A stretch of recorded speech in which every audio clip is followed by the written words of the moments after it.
Hello and welcome to episode 15 of Let Them Eat Cake.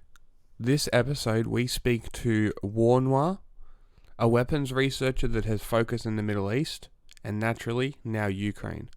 We talk about gun smuggling, violence, the Middle East and firearms, as well as many other firearms related topics. This is a bit more of a relaxed show, but interesting nonetheless. As always, we are 5th Gen, an information warfare cooperative that aims to shed light on things those in power want to be kept in the dark. We want to give a voice to the voiceless, give the people the information that they need to thrive in the world that tries so hard to starve you of it. I am your host, Jack, and my co-host is John. I hope you enjoyed the show. We have a weapon more powerful than the British Empire, and that weapon is our refusal to bow to any order but our own, any institution but our own.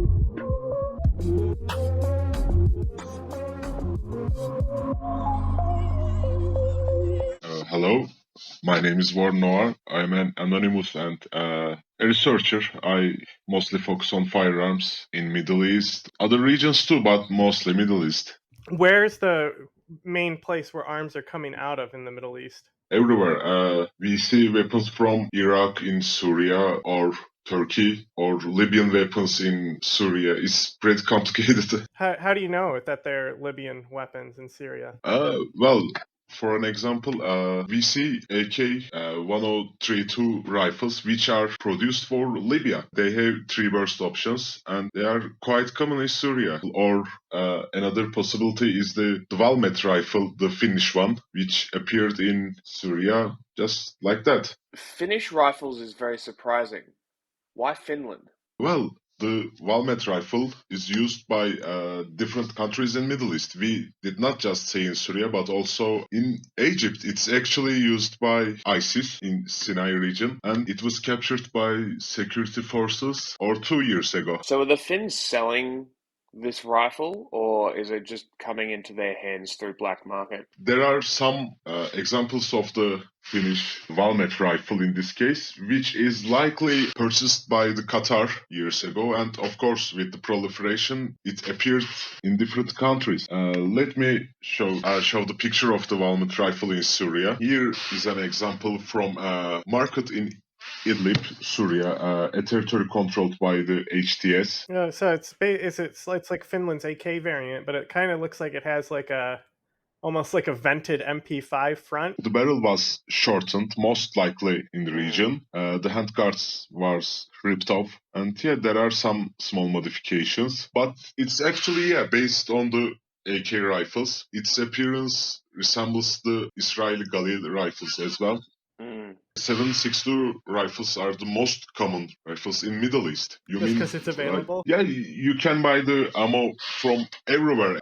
In Iraq, 5.56 platform rifles are more common than when it's compared to Syria, because as you know, there are lots of supplies to Peshmerga or Iraqi army. Some of these rifles were obviously captured by ISIS or other groups, and they are quite available in the market in Iraq as well. But in Syria, they are more uncommon. I think the more pressing question is, how do they keep getting their ammunition? There are lots of shipments of ammo in the region. For example, Iran sends weapons and ammo to their proxies, and some countries like USA or Turkey keeps sending their munition in Middle East. Especially, it's quite easy to find Turkish munitions for rifles or even mortar bombs. In Syria, many of them were supplied to Free Syrian Army. Some of these were obtained by HTS, and that just keeps going. You reminded me of this little ditty when the Taliban got a Scar rifle, and they put it at the front of their propaganda as much as they could. Yeah, that's a quite rare weapon. I would too. Things are cool. If I remember correctly, a small quantity of Scar rifles were also seen in the photos of the National Resistance Front in Afghanistan. Ozzy just messaged me, so I'm going to see if he wants to come talk, because he's a gun guy too. Anyway, yeah, the NRF, recently there was a photo that somebody posted, and they're pointing out that some of the scopes were commonly being donated to Ukraine, and just like they pointed out that there might have been a connection between the weapons coming to the NRF and Ukraine. Yeah, when it comes to arms transfers, there are many obscure points. There are examples where the serial numbers are obscured, or sometimes, let's say, the X country buys a weapon from another country and just ships it to another country. So sometimes it might be hard to track down the root of the weapon or munition, Yeah, yeah. etc. Because you can kind of figure out sometimes where they started and then figure out where they are now, I assume.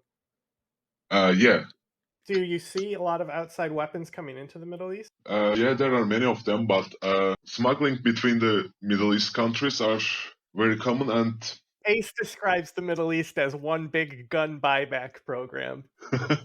yeah, that's definitely true. In example, in Turkey, it's possible to find various weapons from light machine guns to assault rifles. Mostly, it's quite hard to tell its origin, if it's from Syria or Iraq, etc.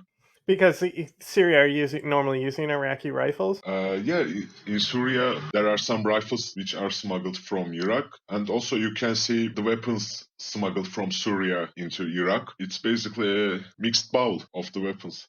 When we look at Ukraine, one of the big problems is Odessa was a huge smuggling port. So there's a lot of weapons coming into Ukraine, and we already know that the corruption's there for it. I'm really worried about a lot of guns getting into like the hands of like ISIS and Al-qeada and people like that. Do you think there's going to be a lot of trouble there or what? Yeah, well, there are many allegations on this topic. As we all know, there are tons of photos or videos popped up claiming that some of these weapons were smuggled from Ukraine to another country. Most of them are debunked, but it's very likely that the arms smuggling will be a huge problem in the region. And the scenario here is that, let's say, Ukraine captured a weapon from Russia, or Russian soldiers captured it from Ukraine. They can easily smuggle this into another country, and they say that, look, the enemy is smuggling their weapons into X country or something. It will be quite hard to tell if which country smuggled this weapon originally. So do you think we'll start seeing AK-12s in the hands of ISIS in the next few months? Yeah, when is ISIS going to get modular? I think it will take much more longer. However, some sources say that, as you know, Iran obtained some of these weapons supplied to Ukraine, such as NLO ATGMs or similar weapons for reverse engineering. Mm. It's quite possible that we might see some Iranian copies of these weapons in Middle East in the future. And I mean, Iran's drones are basically all based off of captured drone technology. Yeah, it's not just the drones. Of course, their drone parts are actually reverse engineered copies of another brands, but also they copy some of these weapons or anti-tank guided missiles by reverse engineering too. So it's a well-known thing, but the variation of the weapons copied by Iran will be much more larger. So basically, they're going to have a larger arsenal to sell people.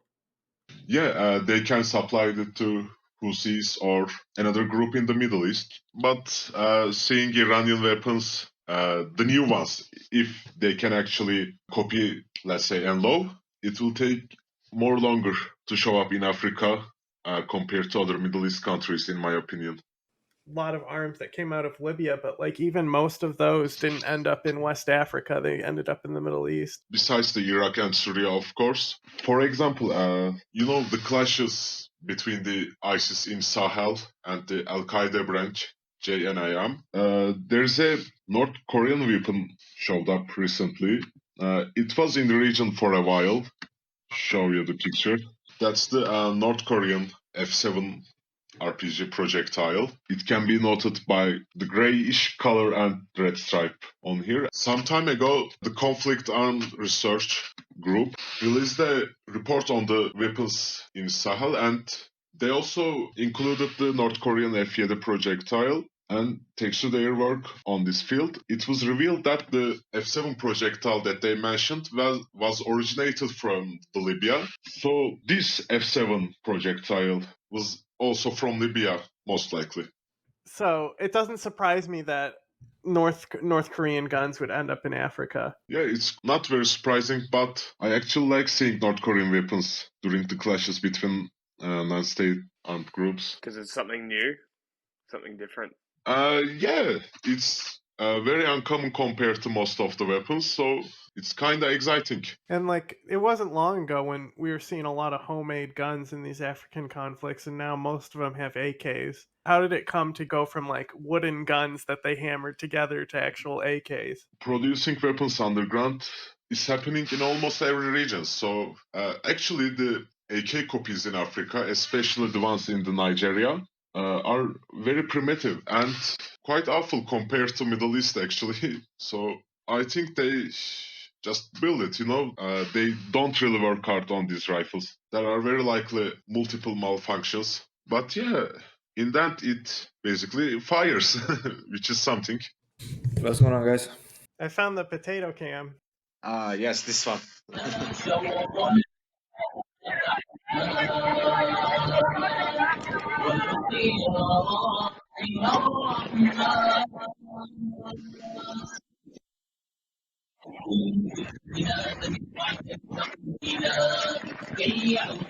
See, the camera guy needs to learn that if he just stays still, it might actually come out clear.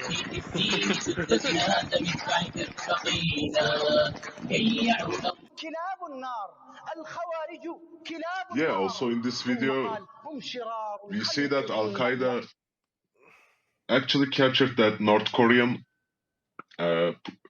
F-7 projectile from ISIS. Here we go. Is it in the... Back like yeah, there we go. In the middle. Oh, right here. Yes, The exactly. North Korean RPG.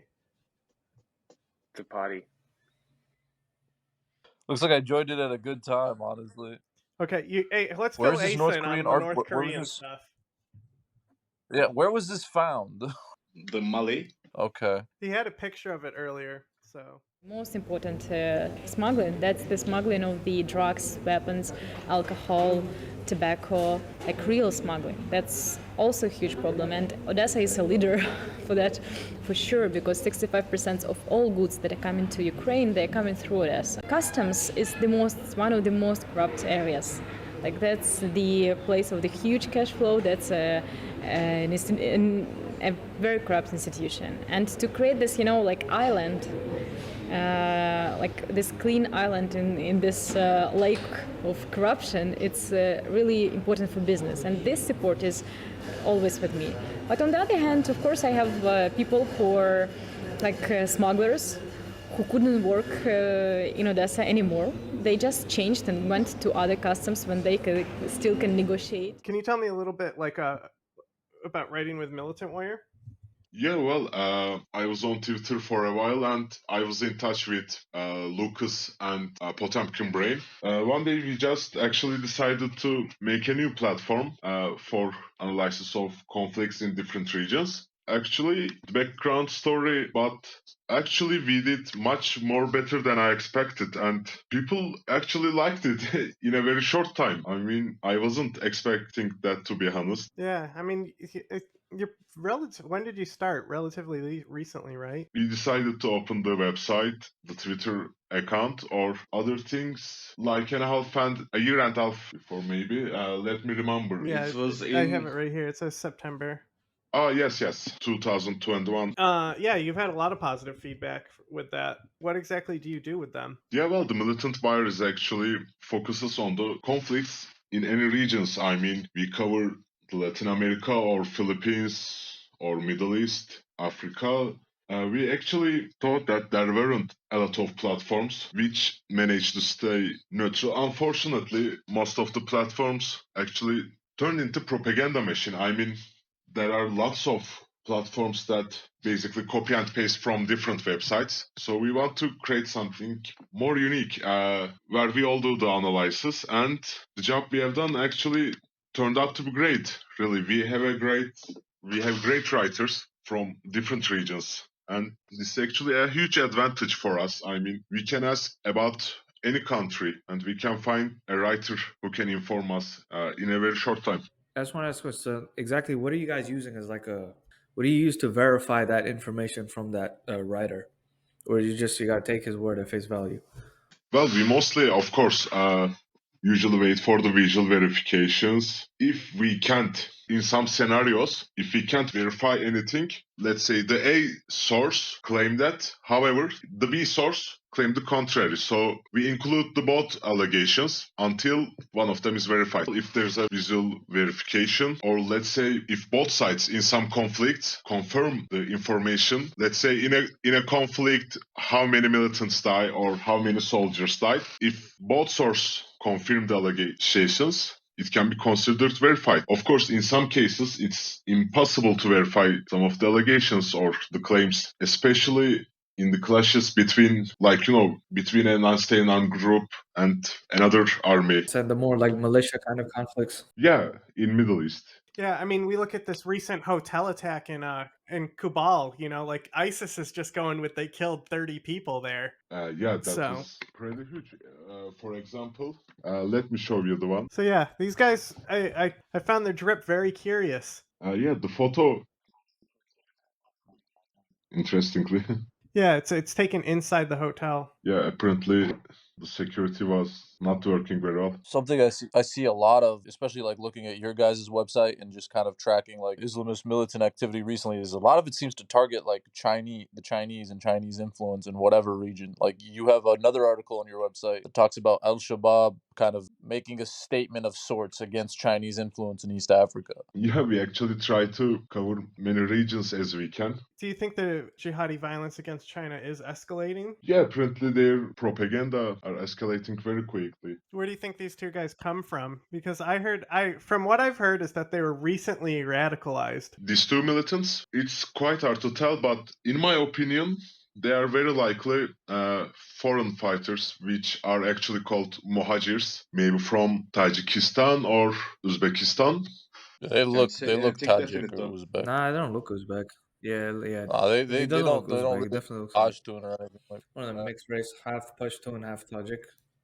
The guy on the left in the brown coat, yeah, he could be. It's almost like a Carhartt Actually, both knockoff. of them could be. You This never know. guy's in a Probably gray just hoodie, generic It's northern just area. not shit that you really see ISIS in. You mean the clothes? Yes. Yeah, they are apparently trying to hide their identities. They shaved their beards. They were wearing more modern clothes. Yeah, the guy on the left has a really fresh haircut. Yeah, definitely. Oh, this whole thing looks fake to me, in my opinion. You think this looks fake? I'm just saying, it looks like after it happened, they had to come up with some excuse. That's what it looks like to me. Well, something fishy was definitely going on there. But the thing is that it would make sense that it started inside the hotel. Yeah, I don't buy it. You don't buy anything. You think everything's a lie in Afghanistan. No, I'm just saying, especially like these two, like You don't think I'll these buy it. two they said they had grenades and suicide bombs. Yeah, I understand that. I'm just saying that maybe the Interior Ministry isn't the most reliable source of information for these kind of things. You know what I mean? Yeah. Well, I mean, that's the thing is what are the sources that we have? So one is we have a hospital, and then another one we have ISIS themselves, and then the last one is the Taliban. So The only reason I'm saying it because like based on what I'm reading right here, that's not like how'd you say it? Here's a good example. All right, do you remember when like all the attacks were happening in Western countries, and like that scapegoat of like the Arab terrorists started, right? It sort of looks like that kind of marketing. It's the same thing they're using here. That's what it looks like to me because, like, I can't explain, dude. It just looks really off. Like, it's well, not I something- think it's not. I think they It doesn't seem they genuine. do look out of place, and that's what I felt from the start. But that's another thing is that we've seen a lot of that from the Taliban as well, is pointing out like they'll say all kinds of things. It's these guys are NRF, and the NRF also doesn't exist. Is basically the main thing that you'll see them saying.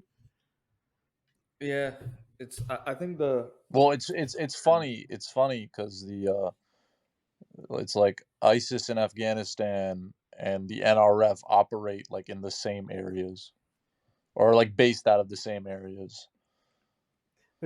Well, I mean, not necessarily. Well, Kunduz, So, they're ISK all is- near there. In that. Yeah, but They're all I pretty mean, as a far up stronghold, north. Yeah, well, if the stronghold of ISIS is not Like on the necessarily other operates the side of wrong the word, north. but they're all kind of based out of the same area. it's very east. It follows the eastern provinces, that what the U.S. used to call N2KL, that whole region, and it's it's a lot more. How would you say it? It's like a continuation. So in the 70s, that was the stronghold of opposition against the communists. Then when the Talibs came, now it's the more extreme groups. It's always that one region, whatever ideology opposes whoever's in power, they sort of follow that. That's the historic trend of that region, It would also just and that's where they come out of. the You can tell by their push, though, bro. The way they speak on the video is like, well, there is meetings and stuff in condos, and but because there was the cross border attacks and things like that, so they yeah. definitely do end up in the same areas because they have to rearm over the border probably. But I would assume ISIS gets all their shit from the fucking Pakistan side. What were you saying about that whole Odessa link you were saying? Oh They got yeah, that we brought that up that before, but I the network picture thing. don't know where the picture would be, but yeah, we saw something that might have come from Ukraine with people who were saying they were NRF. I was trying to say that. Do you remember I gave the breakdown that none of um those are all older rifles that just got newer furniture on Hmm. it. That's what I was trying to say. And I got drowned out in the comments. So, Yeah.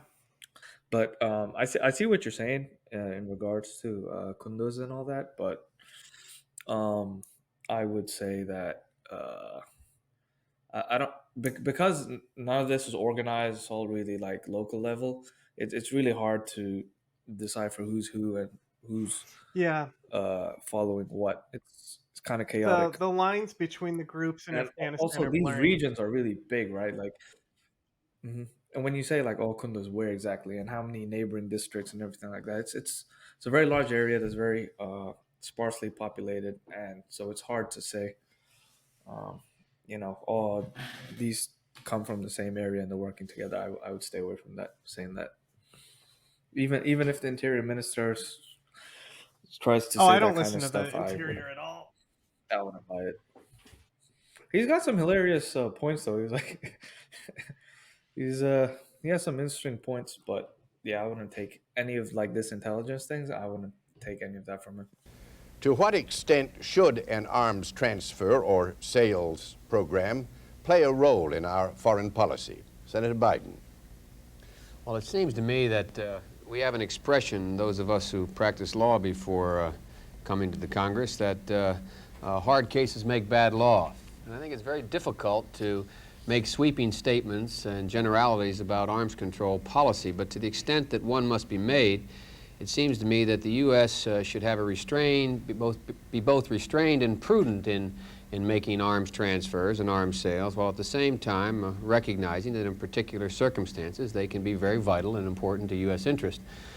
There are instances where arms transfers are, in fact, absolutely essential for U.S. interest, and others where we have made bad or incorrect judgments about the stability of the nations to whom we are transferring their arms, and failed in other instances to factor in the arms transfer as part of the overall foreign policy determination for a region or a country. So it's sort of a mixed bag.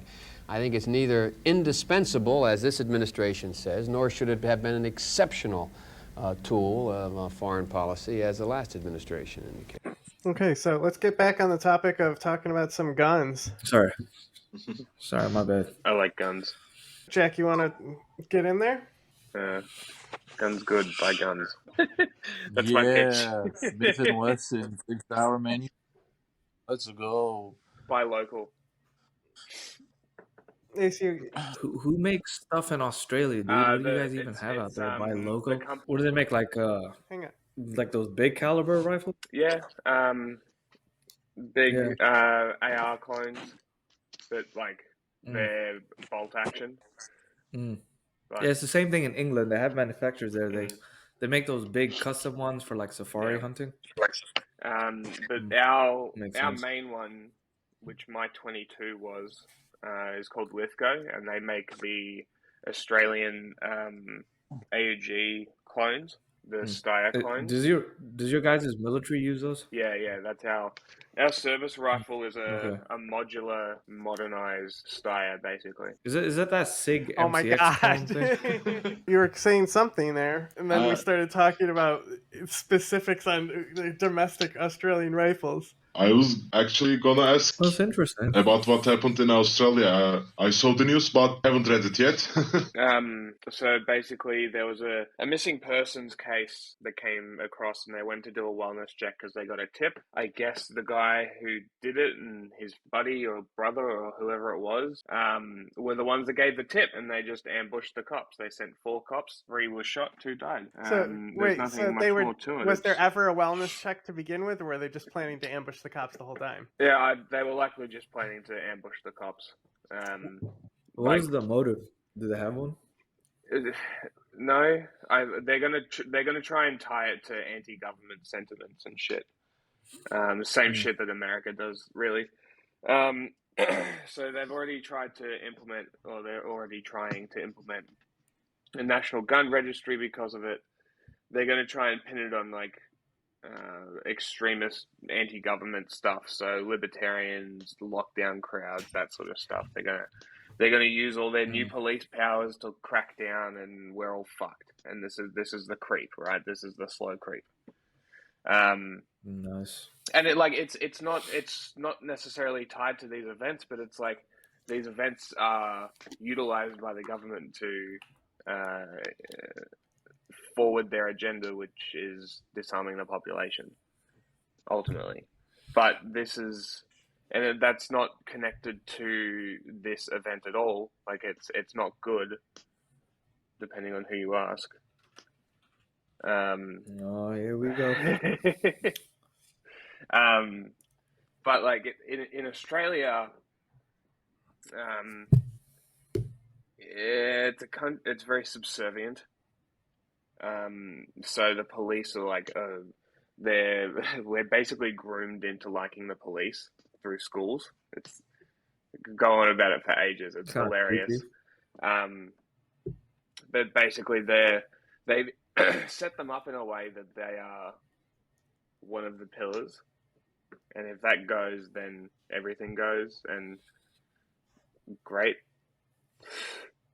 cool, start again. But yeah, that's pretty much what happened, and I was trying to the figure consequences. out. I was trying to pull up stats on your terrorist breakdown and like where the actual like threats like that they identify. There isn't any. There isn't any ever. The last terror thing in Australia was the Lint Cafe, and then that's when they brought in the anti-terror police, which have only been used to terrorize the citizens so far. So, it's fuck this country. Damn. What's going on? Is it New Zealand the same? No, New Zealand was pretty based for a while. They pretty much had American gun laws to the point where you could buy semi-automatics just for the fuck of it, like just because you wanted it. Nice. Then I actually tracked this whole thing for a while because Jacinda Ardern is, I think, my most hated politician. I fucking despise her. He hates her so much. It's so funny. So in 2018, when this guy shot up the 2 mosques in Christchurch, her first thing wasn't, oh, let's talk about victims, let's make sure this guy isn't spread around and talked about in his face, it's just face, name, kill count, gun used, all this shit, the basic news reporting for terror attacks, mass shootings, whatever. Her first instinct was, we need to censor the internet, and started taking down his manifesto and videos and all this sort of shit. And like, I get it. I get taking the video down on certain platforms, and I get taking it down to prevent it being used as like martyrdom. But like, I feel like this is the reality that people need to see. People need to understand that this is what radicalization does, and I think that's something that should And John's going to disagree with me, I think. I was actually gonna I wanted to kind of transition back over to like Africa actually, because you guys with Militant Wire, I feel like, do a lot of good like reporting on Africa. What do you think of the kind of like recent uptick in attacks carried out by Al-Shabaab in Somalia? Done like you've probably observed it more than me, given your reporting. So I was just kind of wondering what you think of the whole situation, or if anyone else has any thoughts on it.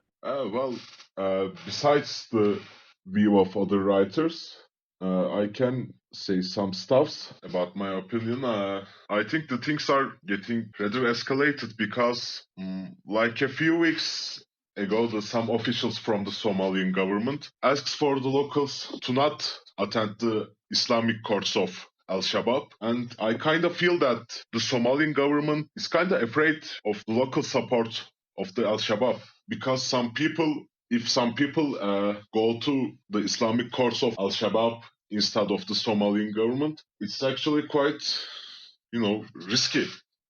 It means that the militants can operate in the area more easily. They can hide or... Yeah, and this is something we see a lot, is that the justice system ends up being the thing that is central to people turning to these more radical groups, is that they're able to give equitable justice when the corrupt regimes just stall and don't give anyone anything. Isn't the U.S. like, I don't know, are we still like kind of pushing our involvement there or not really? Because I remember earlier in the year they sent a couple Marines and they started doing airstrikes there again. I don't know what's happening now, but Wasn't it like Do you know Trump's anything foreign about that, policy John? and then it got reversed? Didn't it get reversed under Biden? I thought that's what... Yeah, it got reversed. They decided to reopen the mission or whatever. Like it was like the U.S. mission in Africa or whatever they called it. Not by only the US, but also some attacks are carried out by the Turkey in Somalia as well. Recently, Somalian government started using the Turkish Bayraktar UAVs, but also, besides the involvement of the US, Turkish government still trains and supply weapons to Al-Shabaab. Some time ago, we also saw the Al-Shabaab captured some Turkish weapons like MPT 76 or PMT machine guns made in Turkey. These weapons were also captured from the Gorgor unit, and the whole unit is, as far as I know, are trained and armed by the Turkish government as well. Yeah, there was like that hotel attack not that long ago, and I think they were talking about how the elite units, I think they were coming in on the roof, were trained by these Turkish guys. Yeah, there's the siege on a hotel that was not that long ago. In Mogadishu? Mm-hmm. Yeah. Like November, I think. Yeah, but it was held up until the daylight. And then like they had guys on the roof and stuff. They also used the car bombs as well. It was really well planned. Yeah, that attack was very sophisticated. And that's the thing is that we have conflicting reports, because the the coalition, I guess we would say, they're saying that Al-Shabaab is severely weakening, and especially with these local militias that are uprising against them, they're really crippled. But then we've seen some of the more and more advanced attacks. Like that attack was a triple coordinated bombing initiated with a vehicle-borne IED, and then there was 2 other IEDs to hit simultaneously before the militants flood into that hotel. I mean, it was really coordinated. Yes, and Al-Shabaab also claimed that some of the militants managed to escape and they joined back to their militant units. Do you think they did? I'm not sure. I say it's possible, but it's very hard to say anything definite. You said there was actual Turkish airstrikes in Somalia, so I was curious where they were positioning planes, because like assumed they would be in Libya, but do they also have planes stationed in Somalia now too? Yeah. Let me see if I can find the news. Arms are being traded openly on the internet. Researchers have been tracking weapons sales. Here's one example: a rocket-propelled grenade launcher offered for sale on Facebook. Another seller comments on the picture that he has more missiles for sale. They tracked nearly 100 separate trades in what are known as light weapons. That's light as opposed to heavy artillery. One seller offered this anti-aircraft gun for 85,000 Libyan dinar, truck included. Weapons the rebels used to overthrow Gaddafi. They're the kinds of weapons you buy if you want to wage an insurgent campaign. Slightly off topic, but still related to Turkey, right? How come their pistols and everything are pretty like decently manufactured, but they can't make a good shotgun to save their life? Like, I have this same question. This is a good question. The mechanic right here, right? That's pretty decent. It's a pretty good SIG clone. I've never had any issues with it, any misfires, anything. The Turkish Benelli clone that like everyone buys because no one can afford an actual Italian one. Those things misfire, they jam. I literally am aware of this meme. And then so it's like a serious question. Like if you think about it in terms of machining and manufacturing, surely the shotgun is a lot easier. Even with that weird piston system, surely it's a lot easier to make than a SIG clone, right? Like why is that? And it's across the board. It's like the AT4F thing, the clone of that, theirs is terrible. Like every shotgun they make is horrible, but all the pistols they make are decent. So like I need an explanation for that, man. Yeah, well, is it like sabotage or like Kurt's like doing something in the factory? The thing is, because something not to hit mine. Like go hit the other ones. Leave my shipment alone. You know what I mean? No. I hear these a lot, and when we compare the pistols and the shotguns made in Turkey, there are literally tons of brands producing shotguns. They all copy each other models, parts, and these companies are actually trying to produce these shotguns in the cheapest way. Dude, listen. It's $399. Like you're not like even if it doesn't work, people are still gonna buy it. $399 for a brand new shotgun that looks exactly like a Benelli and can fire at least you can at least hang it on the wall. Yeah, exactly, dude. It's like people are gonna buy it. Even I had a Turkish shotgun. Everyone has a Turkish shotgun. When it comes to pistols, there are some critical brands like Tisaj or Girsan. Most of these brands are from the Black Sea region in Turkey, and this region, the Black Sea region, is also famous for the craft-produced illegal weapons, which are called Ardeshan. And thanks to this experience, how can I say, the producers from the Black Sea region are much more experienced, and they say that the quality over quantity instead of the producers of the shotguns. I gotta run. Okay. I'll see you guys later. Between like when we look on the black market between like Libyan and Iraqi AKs, is there a price difference that you'll normally see between them? Is like one considered a better quality AK? Well, IK-103 series are much more expensive than the Iraqi AKs because it's much more modern and also rare. When it comes to Middle East, the rarity is quite important as well. But also some modern AK weapons such as 74, 74M or 762 platforms such as IK-103 series or 103-2 series from Libya cost much more than the regular AKs such as AKM or... Oh, those have the binary setting on it, right? They got the Libyan ones, the 102s over there. They got the binary triggers, so you got burst. They don't go full auto. They have like a burst. They have right? 3-round burst mode. Yeah, dude, those so horrible. The trigger assembly on those. Yeah, it's. But actually, I've never used an AK-103 or 103-2. But the people who used both of these rifles in Syria actually really love the Libyan ones. They say it works more in a more smooth way. I don't know what they mean, but as far as I know, the only difference between these two rifles is that the 3-round burst mode. Maybe it's about the how they kept the gun until using it. Maintenance and stuff, making sure they clean it and everything. Yeah, maybe because of that. I talked to one or two people from Syria. Could be ammo. So what do we want to wrap on? And do anyone have anything that they want to wrap on? Hear me out, okay? Listen. All right. Okay, if your name is like Becky, okay? You got a associate's degree in like psychology from community college. You went to go do criminal justice. Okay, all right, you got your 4-year degree. You've It's done 3 crazy because he's push-ups and describing people I actually know. you decide to go to a CrossFit gym. You do that weird pull-up thing. Okay, you go to police academy. You like shoot a cardboard box from 5 yards away with a flashlight this big on your Glock so you can see in the dark. And then you're supposed to go arrest like 300-pound Samoan dudes. Like, does anyone see a disconnect here? Like, you know what I mean? I'm just saying. That's what I'm saying. Yeah, like, there should be no. like if you're gonna militarize the police, then at least have them trained and like in shape. You know what I mean? Like, You if know, you're gonna give them all that dangerous equipment, at 13, least 12 and all that, but like I feel like cops should get way better training. exactly. That's what I'm saying. Barbers are better prepared for their job than cops. Like, it's kind of insane. Like, Yep. I think we all agree on that. Replace them with That's the robots. part where we start calling each other glowies and saying everyone here is a fed. Replace them all with robots. You're a fucking fed. Okay, but we need to rap on something.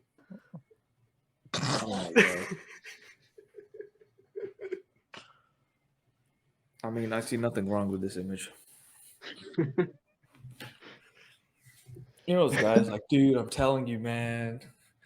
You take it and you'll see it, man. You'll see the truth, bro. Like, okay. You're still like, you know what I mean? It's always dudes that work at Walmart that say that kind of stuff. It's like, bro, you know what I mean? Come on, man. Life gets boring when you're in Walmart, you know? It's not that he's working at Walmart. It's that he's content with it. You know what I mean? He's content. Like it's like, bro, like there's nothing wrong with that. I'm just saying, like, you know, I get where you're 7.5, bro. Like, you ain't got ambitions to like help your family out at least. I don't know. It's gonna play video games and you know. Was that fascist to say? I don't know. I feel like I sound like Ben Shapiro over there for a second. No, Ben Shapiro, what you're saying, you're telling people to have more ambition. Ben Shapiro would tell you if you're working 2 jobs to make ends meet, that's your problem. Like, that's what I Ben mean, Shapiro really, He would also tell you that if you're bro. Palestinian, you because- deserve to die. Yeah, I mean, look at the bell curve. Everyone knows that's true, right? So, like, No. no, listen. I can't do this bit with a straight face. Okay, hang I on. can't. But we need something to rap on, though. I mean, I think racial IQ is a pretty good topic. No, I mean, with, I'm just saying. You gotta get views somehow, dude. Let's talk about Idlibi AKs or Idlibi guns in general. You seen these bullpup AKs in Idlib? Shit's nice. Yeah, definitely a great production. I hate bullpups with a passion. I hate them. I'll tell you why. Okay. Okay. It's the most retarded idea. Okay, listen. Okay. If you're shooting something 7.62 or 5.45 or to like a rifle round, why the hell do you want a shorter? Like, I don't understand the logic of people like, oh, I can go in, I can clear rooms. Like, bro, no, get an MP5. What are you, like a budget police department? It doesn't make sense to have a shorter gun for such a big rifle round. Have something where you can aim properly, that you can shoot properly, something like that. When you have bullpups, you shoot it, your hand gets covered in all the whatever blowback comes out of the ejector port. It's retarded. Leave it. Just have a normal rifle. You don't need to look like something from Halo with like a magazine that goes like underneath your armpit. Like, you've seen people reload. It's stay away from that. It's you have to admit, even if you're in the army and you're actually in a war, in reality, you're just doing a higher level of LARP. Okay, everyone's LARPing. Just do what looks cool. Like that's my opinion. See, look, this is exactly what I'm talking about. Look at that. If the thing is if you look at the Halo assault rifle, the barrel length, it's literally the length of the gun. So the barrel is too long for the round to actually get velocity to actually exit the barrel at speed. Like, I mean, he's assuming it's chambered in 308. Well, it says it's chambered in 7.62. It could be a 50 cal. No. Do you think of that? So they clearly, Physics of because Halo. because they're all sci-fi guns are based You off know the what's a two fraud? same guns. Sorry. Well, just the shapes. One is the FAMAS, and then the FN. Both of those are all sci-fi guns. All sci-fi guns are based off of those two guns and those two guns only. So they clearly were looking at the FN rifle because it's a bullpup when they designed this, and they looked at how long a rifle barrel is supposed to be and made this gigantic fucking gun. But if you look in the first game, like, it's way too big for the Marines and stuff. Like, it's way too long. Have you seen that bullpup, the 50 caliber thing that Beretta makes? It's you fire from your shoulder. It looks like an RPG. Have you seen that? Yeah, that thing is ridiculous. That It's is. it's the example of something being bullpup, but I give that an exception because, like, imagine like you get in road rage, right? Like it happens a lot in Texas. Okay, let's pull that thing out, right? Like you no longer have an issue. Go through him, through his car, into the old lady behind him. Yeah, do a bit of damage. Might get arrested. We could probably outgun the cops. I feel like I'm going off topic here. No, bullpups are a good topic. So Don't say anything that makes me hate you now, bro. Don't say bullpups are cool. Sorry. So tell me all about your opinions on bullpups now. Me, I am a left-handed, so using a bullpup AK is my nightmare. Thank you. Another reason is discrimination. Well, doesn't the German one fire on both sides? You can get it to come out each side. The German one? I don't know. It's either German one or the French one.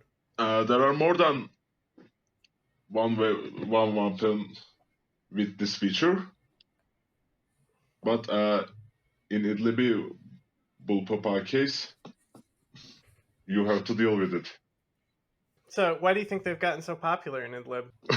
Well, I think they mostly make it to to improve the mobility of the rifle.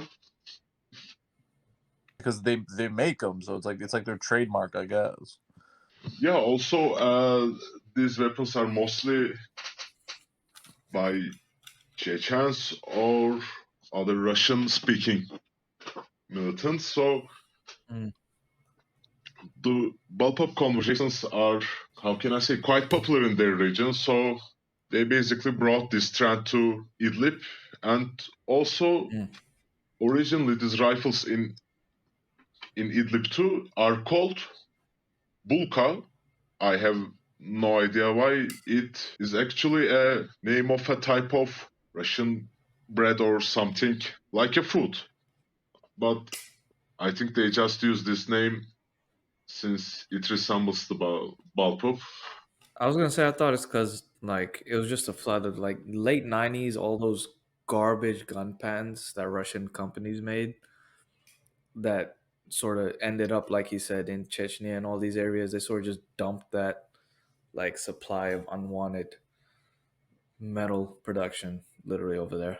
That's what I would have thought it was, because like you said, if it's all Russian, like Chechnya, Dagestan, Georgia, these kind of areas, that's where the late '90s conflicts, like Russia's was testing out all its new designs, and the late '90s is when they made some of the most horrific gun designs. So could just be that overlap. Yeah, definitely. They really have terrible experimental designs. So we were just saying earlier, it's like the United States figured out the AR, it did change it, but it's like the Russians, when they try to change it, it goes wrong, it seems. It goes wrong, dude. Even the new AK-12, apparently. I haven't got one, but also, the Russian soldiers are claimed that they really love the KM AK upgrades, the AK-74 rifles with customization that resembles the AK-12. Some also even say that these KM AK upgrades are much more better than the AK-12. I would I would believe that. I'm just looking up because I think the issue. I'm just double checking it. Just want to make sure So, before I when speak correctly. is there any cases where Russian units are just grabbing the Ukrainian guns because they're better?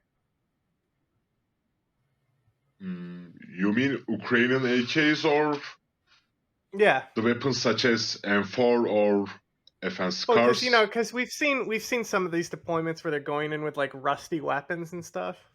You So mean the Rasta AK video? yeah, I mean, they can buff it out and clean those AKs up, but you know what I mean. It's like Russia. It seems like their quality of weapons hasn't been very good. I kind of think that this video that I'm talking about, which shows the Rasta AK, and the people were like, "Oh, Russia doesn't have any good AK, so they give these Rusty's rifles to the soldiers." But I think that's just a part of their training program about how to maintain a rifle in bad conditions. Since I really don't think that Russia is lacking lack of any kind of assault rifle in Russia, since they have tons of these rifles. I was gonna say you're pulling something up. Yeah, I was just saying. I just wanted to double check what I thought it was, and it was that the AK-12 has this new weird barrel system in it where they can like swap it. You can swap different calibers by swapping the barrel, and I'm guessing that has some different design. I'm purely speculating because I've never actually taken apart an AK-12. I don't know, but based on that, I'm guessing like the way the trunnion and the barrel meet and that whole front like boom area of the gun, that's a pretty big change to that. So that's probably one of the reasons why they're complaining that stuff is different. Maybe that's where the malfunctions are coming from. I'm just That's speculating on that. quite possible, in my opinion too. But unfortunately, I don't know much about the design of the AK-12 since I've only seen I them haven't in found some a part videos. kit, That's so it. yeah. Well, I I'd think love to find one, but good luck.